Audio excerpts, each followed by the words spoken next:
I'm Colleen, and this is my MacBook.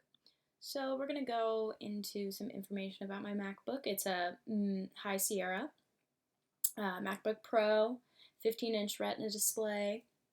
It's got a 2.2 gigahertz Intel Core processor, 16 gigabytes of memory, and then the graphics are an Intel Iris Pro 1536. And then let's get into some of the applications that I can utilize and that I have been using and playing around with since starting this class. So we have Adobe Photoshop, which can be used for making backgrounds for different film projects, using it for making advertisements and generally like editing for different projects. And then we also have Adobe After Effects,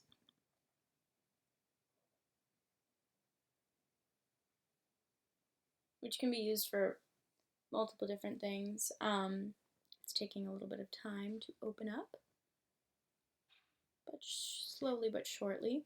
And it's welcoming me to After Effects now for audio editing, editing film, and adding all these different things. I mean, this is amazing. I mean, just look at everything you can do. And that's just what we're seeing now.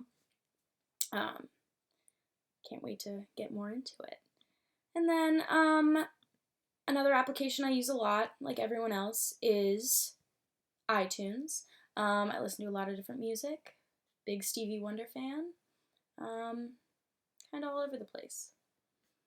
And then I've got my messages, which I use obviously to send messages, keep in contact with my classmates, and if I ever have any questions, my email so that I can mail my professors whenever I have questions.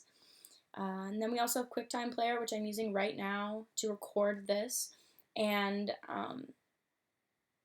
it's really user-friendly. I really like using it, and it's great for doing screen recordings like this if I ever have to go over something, or making like software tutorials if I ever get into that. So there's a lot you can do with it.